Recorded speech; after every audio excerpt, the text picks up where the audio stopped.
You are watching. नमस्कार, मैं हूं चौधरी सोमेंद्र एलोरा और आप देख रहे हैं एलोरा विजन।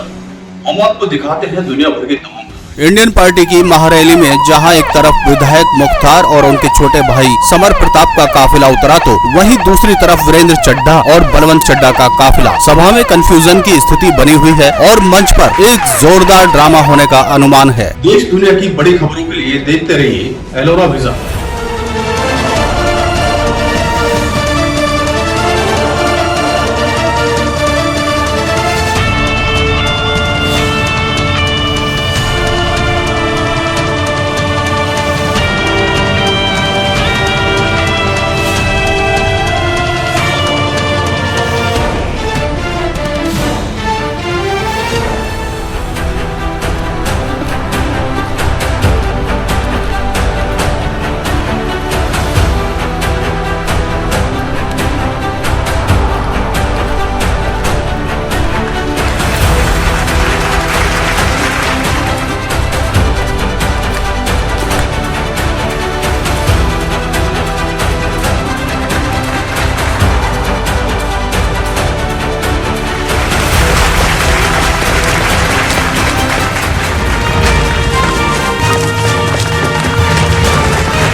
हमारा नाम समर प्रताप है और सबसे छोटे हैं हम।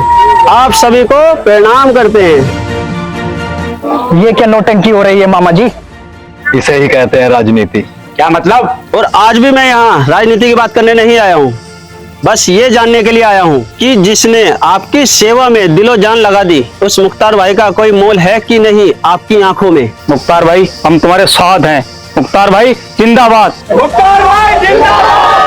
मुख्तार भाई जिंदाबाद। मुख्तार भाई जिंदाबाद। मुख्तार भाई जिंदाबाद। मुख्तार भाई जिंदाबाद। मुख्तार भाई जिंदाबाद। जनता की अदालत से बढ़कर कोई अदालत नहीं होती और धनौरा विधानसभा की जनता ने हमेशा इंसाफ किया है और आज इस कठिन घड़ी में इंडियन पार्टी को मजबूत कंधों की जरूरत है। उसकी जरूरत है जो गरीबों का दर्द समझे और उसकी इज्जत के लिए लड़े।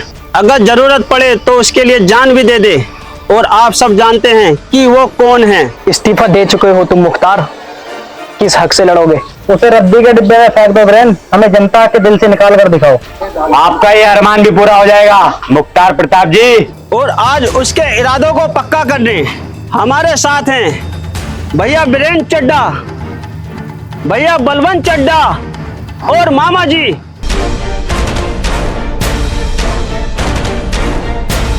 भाई और बहनों, बुजुर्गों और दोस्तों, आज आपके साथ हैं मुख्तार भाई। मुख्तार भाई जिंदाबाद। मुख्तार भाई जिंदाबाद। जिंदाबाद जिंदाबाद।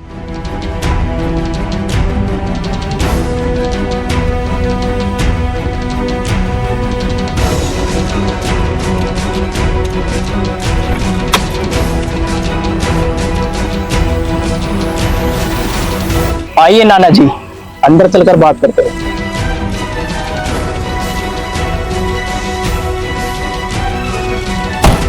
ये कोई तरीका है घर बुलाने का, सरकार गिराने का? आपसे विचार करके ही होगा सब कुछ। देखो, इस बार 100 से कम सीटों में नहीं मानने वाली हाईकमान इंडियन पार्टी की दिल्ली में बैठक होगी।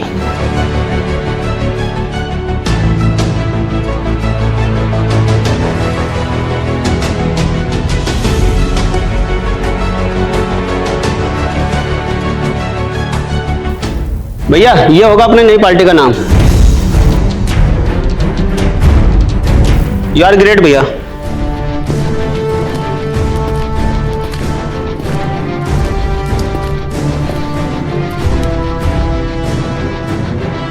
बहुत मांग है आपका हमारे बीच में, लेकिन आप तो जानते हैं बहुत धोखा खाया हमारी कौम ने। मानता हूँ साजिद भाई, अब हालात वो नहीं रहे। आप भरोसा कर सकते हैं हम पर। भरोसा तो है गोपाल भाई, लेकिन आप भी जानते हैं सियासी हालात कितने खराब है। मुसलमान अभी अपनी मुट्ठी नहीं खोलेगा। खुदा हाफिज। खुदा हाफिज।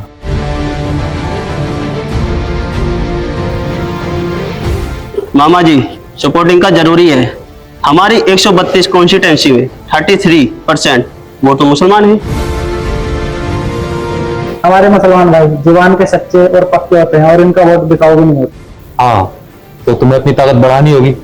जैसे जैसे तुम्हारी ताकत बढ़ेगी वैसे वैसे मुसलमान तुम्हारी तरफ हो जाएंगे। पर मामा जी, लेकिन कीमत ऊंची लगा रहे हैं, हो जाएगा।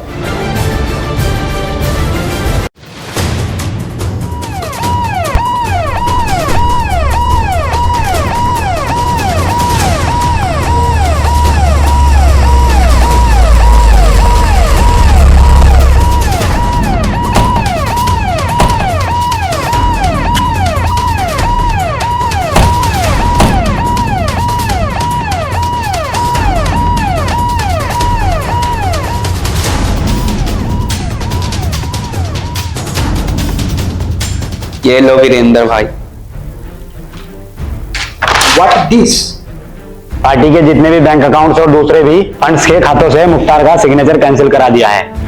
बस पैसे पैसे के लिए तरस जाए साला, फिर देखता हूं कैसे इलेक्शन जीतता है वो।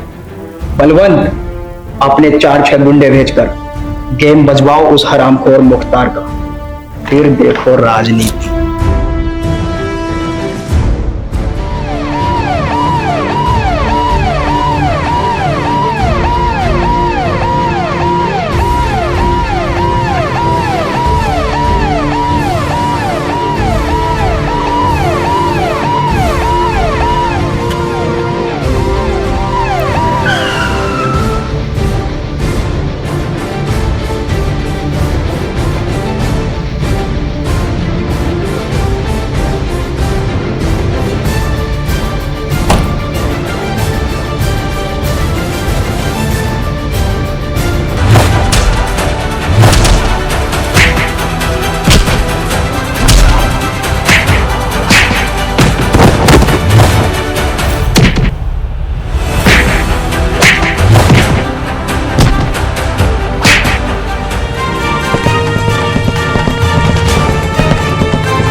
भाग गया साला, इस बार तो इलेक्शन हमारे वीरेंद्र भाई जीतेंगे। चलो।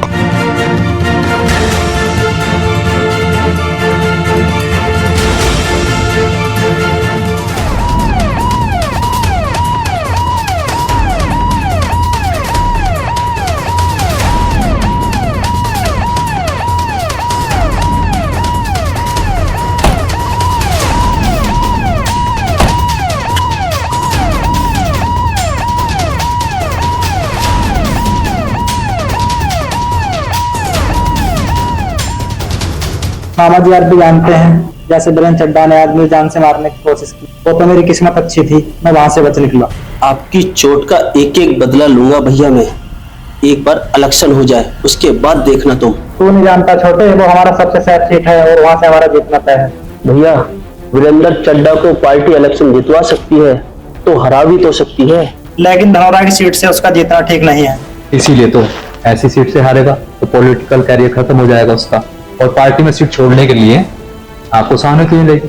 तुम्हारा दुश्मन बलवंत नहीं, वीरेंद्र है। मुख्यमंत्री पद के दावेदार।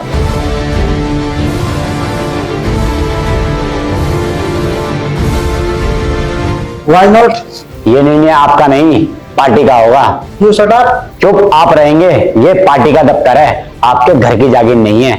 यहाँ की मर्यादा का ख्याल रहे। तो आप पढ़ाएंगे हमें मर्यादा का पाठ। पार्टी फैसला कर चुकी है, इस बार मुख्यमंत्री हम ही बनेंगे, और आपको ये चेहरा पसंद नहीं तो। जनता सिर्फ एक चेहरा जानती है, सिर्फ एक आवाज पहचानती है, और वो है वीरेंद्र चड्ढा। उसके बाद उस स्थान का उत्तराधिकारी कौन बनेगा, ये आप लोग भी अच्छी तरह जानते हैं कि पार्टी उसे पहचानने में कोई भूल नहीं करेगी।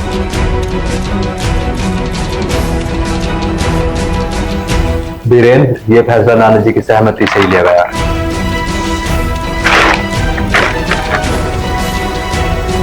कब लिया नाना जी ने यह फैसला? हमारे पार्टी के सारे फैसले लोकतांत्रिक होते हैं, तुम तो ये जानते ही हो।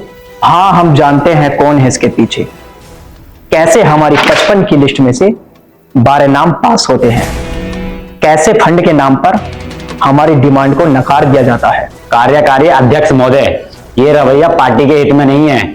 जनता इस फैसले को नहीं मानेगी। बरखुरदार, अब यहाँ फैसले मैं क्या करता हूँ, बेहतर होगा आप उनका पालन करें। Understand? What are you saying? वाह कार्यकारी अध्यक्ष महोदय। बस वीरेंद्र चड्ढा, ये तुम्हारी आखिरी चेतावनी है। जो संविधान तुम्हें इसको सदस्य बनाने का अधिकार देता है, वही संविधान मुझे भी तुम्हें पार्टी से सस्पेंड करने का अधिकार देता है। सर, पार्टी के हिस्सेदार हैं वीरेंद्र जी, आप इस तरह उन्हें सस्पेंड नहीं कर सकते। आप बताओगे हमें? देख रहे हैं हम कुछ लोग यहाँ 2020 खेलने में लगे हुए हैं। लगता है कुछ खिलाड़ियों को रेस्ट देना ही पड़ेगा हमें इस चुनाव में।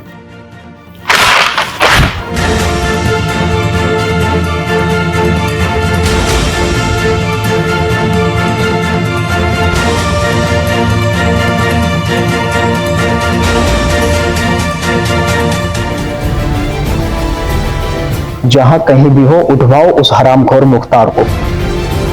मैंने आदमियों को भेज दिया है। तड़पा तड़पा कर मारेंगे साले को। वीरेंद्र भाई, ये उस मामा की चाल है।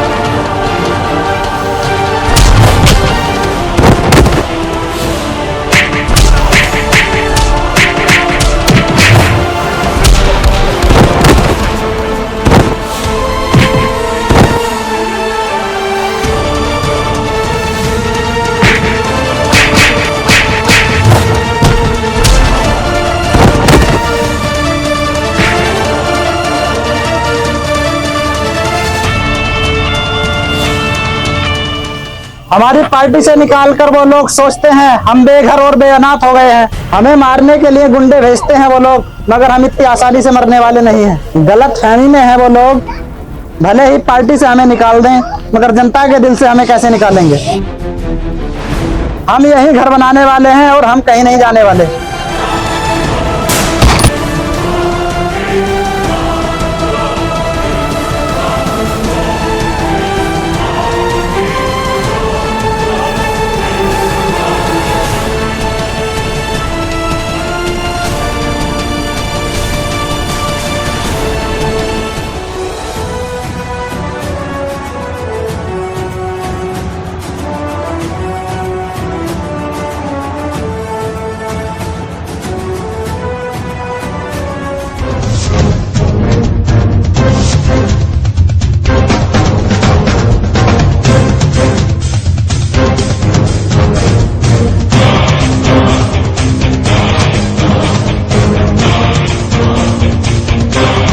भाई, इनकी तबीयत बहुत खराब है और इनको इमरजेंसी वार्ड में शिफ्ट करना पड़ेगा।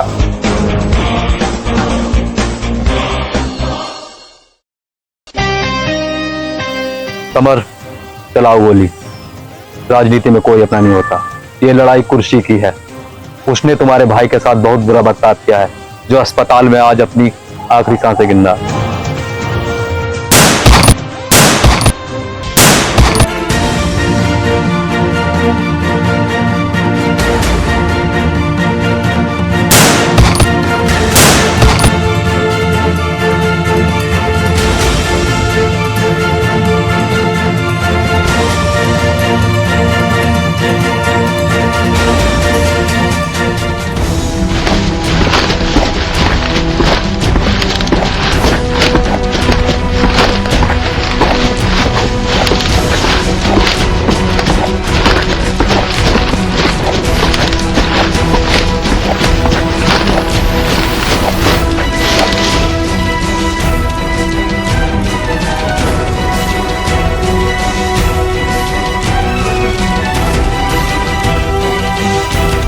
मैं निशा प्रताप ईश्वर की शपथ लेती हूँ कि मैं भारत के संविधान के प्रति सच्ची श्रद्धा और निष्ठा रखूंगी एवं सच्चाई और ईमानदारी से प्रदेश की मुख्यमंत्री पद के रूप में सौंपी गई जिम्मेदारी से विश्वास के साथ काम करूंगी। काम करूंगी। अतः ईश्वर मेरी सहायता करे। ईश्वर मेरी सहायता करे।